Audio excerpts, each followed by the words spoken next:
I do believe that, there's communication and communication, right? And right, so you can have communication at a very like basic level that doesn't necessarily mean it's effective or it causes what we're discussing, right? It causes like a profound realization. And I think that where I see the coaches being the operators of that is that the coaches are, in my opinion, right, people who are deeply trained in how to communicate. But when I say communicate, I don't mean just talking. I mean listening, truly understanding a person, and then communicating on top of that. And I think that that's very different than basic communication that would occur in most circumstances. And there I see the coaches being the operators of the AI, because I think that they have the right skills to train the AI and operate it in a way that will allow for that kind of communication to happen between an AI and a person. So interesting here, two things. One, I think we roasted the defense. We felt a little bit attack, at least in Dash, right? And that at least that in a way that AI probably cannot produce the same level of conversation yet. Right, Yet. but it will.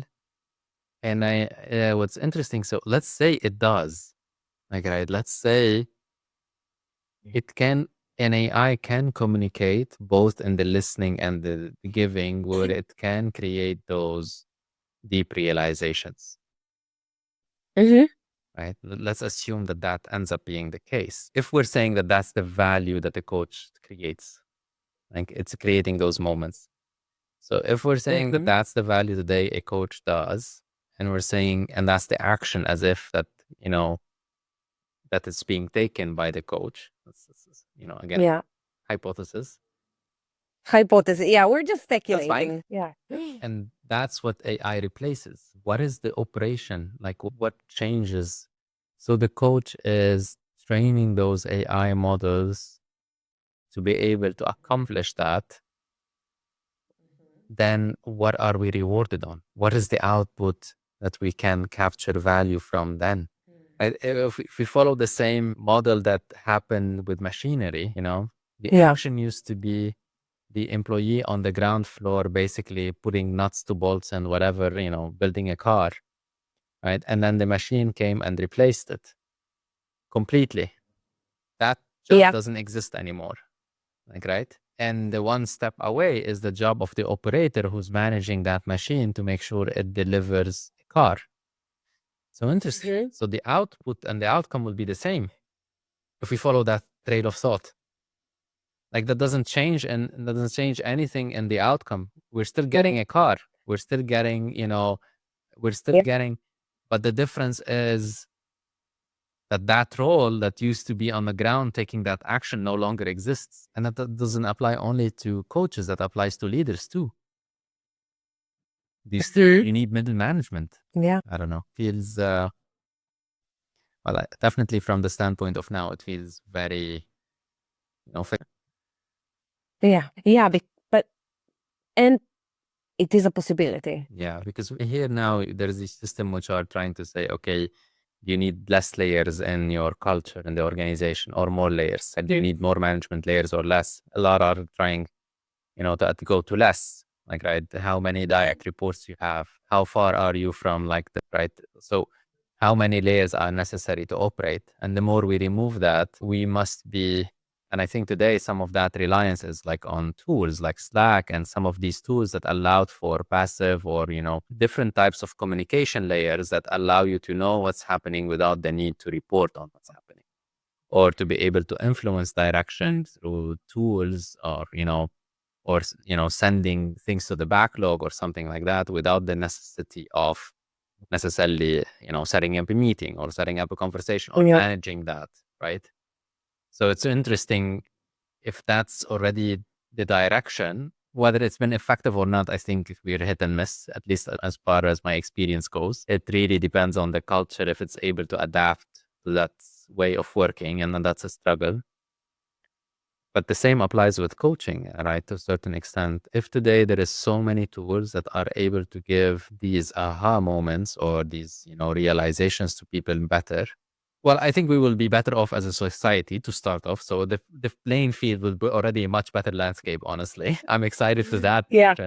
Because I do believe everyone needs more of that rather than stuck in their whatever bubble of periphery or bubble of constraints that they live in. Yeah. I agree with you about I do feel AI, especially in the field of coaching and even mental well-being, it's gonna democratize that a lot. It's gonna make it more accessible, and I am very excited about that. That's something that excites me. It still questions the role of the coach itself, right? So it still questions like what our coach is gonna do. But there is the reason why I'm interested in the building of AI models and it's because I feel that the right approach to it is a multidisciplinary and holistic approach, right? And so it's not just about involving engineers and people in tech, but it's also about involving all different spheres of society in its creation. I think that that's the only way that we're gonna have access to AI that's gonna be to that level. As you said, the AI might be able to do that. I think yes, but the only way that's gonna be possible is if all these people actually are involved in the training and building of it and feeding it the right data in a way for it to be able to do those kind of stuff. Right now, I'm still not seeing that. Yeah. I'm still not seeing that, and I'm also seeing that I'm not really sure that the big companies who are building AI are heading that approach. They're optimizing Right. for enterprise, right? And Yes. they're optimizing for, the current systems. So they won't, for sure. And I agree with you 100%. I think I see the same. So I think this is a great point to end on, and I kind of at least wrap this session is what should we call these people? Which people? The coaches who are taking a step in building the models and, this multidisciplinary kind of thought visionaries that are shaping the AI that can replace a coach. I see them as the first thing that comes to mind. So I haven't thought about it or anything, but I see them as I think that I see them as some sort of designers or architects. It's just that they're designing interactions or they're designing reflective moments. Maybe they're designing thoughts. I don't know. That's a bit very godlike, but it's maybe very too far out there. But I see them as that. I see them as designers, I would say. I love that. I think designers, architects, I think in the both, this is very probably engagement architects. Yeah. Could be engagement. Yeah. Yeah. Let's go with that. Yeah. Something like that. Yeah. I think that's a good way to, probably we'll pick up on engagement architects, right? Yeah. How you transition from a coach to an interaction designer or an engagement architect, or we can decide what that looks like. Yes. Yeah. I think it's an inspiring possibility. It is. It is. It's also very it's a hopeful possibility as well because, as I said before, I think there is an ethical element, that people discuss a lot about responsible AI and ethics in AI and so on. And if we don't have a holistic approach to building AI and we don't have a multidisciplinary team to build AI, that ethics gets lost a bit, right? And bias is gonna kick in and all these other things that we know come with it. And I do think that we need coaches who are, as coaches, you align with ethical standards of, there is a certain conduct that you need to have, which includes ethics. And I think it's not just a coaching thing. Obviously there are many other jobs that have that, But I think that that's like it's different when you apply ethics every day in your work, and if you don't, because there is an awareness you have of it, right? So this is where, like, I think, I see these coaches becoming designers and taking this ethical side into consideration as well, and just being able to to remove the judgment, which is also another element that coaches have to apply when coaching a person. You cannot judge your coachee, no matter what they say, and you might personally agree or disagree with it, but in that moment you have to have the ability to give up judgment, which is not something that it's common for most professions, right? And here is where I see that, like, I am big on ethics, and I think AI, has the possibility to be this amazing thing if we do it right. Can also obviously like go terribly wrong, but I think like this is where I see coaches. I'm like, yes, coaches need to actually engage with AI. They have to stop being afraid of it and like afraid that it's gonna take over their job, or like they actually need to contribute to this because they're better placed to do. But you just pinpointed the value they bring. And that's what you've been missing. Yeah. Oh, seriously, right? What is something that coaches do all the time and they have more practice in than anyone else, right?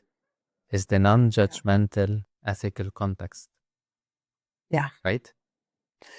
Boom, we came to it. You did, right? Because that's something that they do in every single conversation, irrespective of the outcomes, irrespective of who the target, or like irrespective.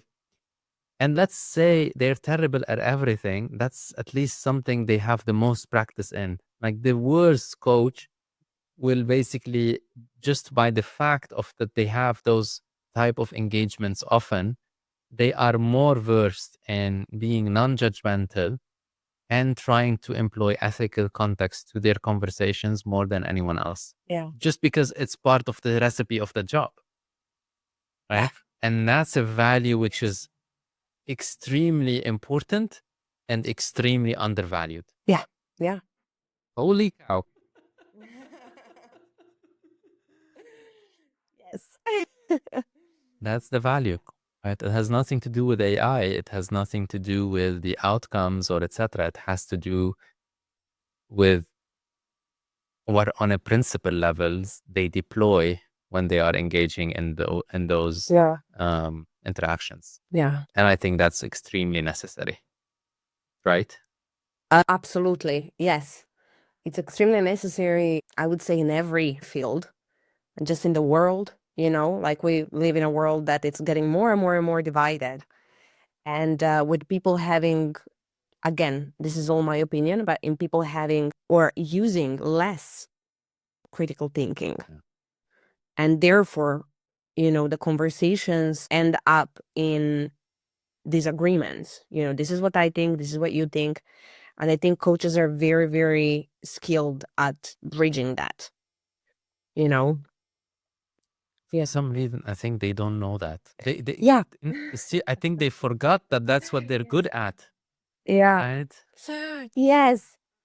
But I think it goes back to the fact that, like, we don't have a system that What is it? Yeah. appreciates that, right, rewards it, right? So therefore, like, you forget that that's what you're doing, and also it becomes it becomes a second nature. So, As we said before, like, if you're a coach, you're a coach in every room you go, and every conversation you have. It's not something like you switch off, and therefore every conversation you have, you apply that same level of listening, which is like non-judgmental, coming from an ethical place, and you're just like become almost, so like, because it's a bit like the water you're swimming in, so like you're just like unaware of it. But yeah, it is crucial.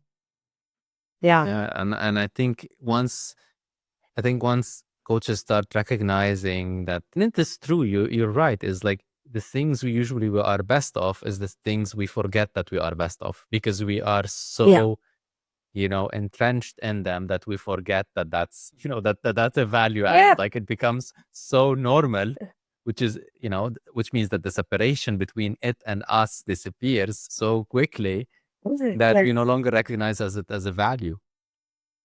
Yeah. Yeah.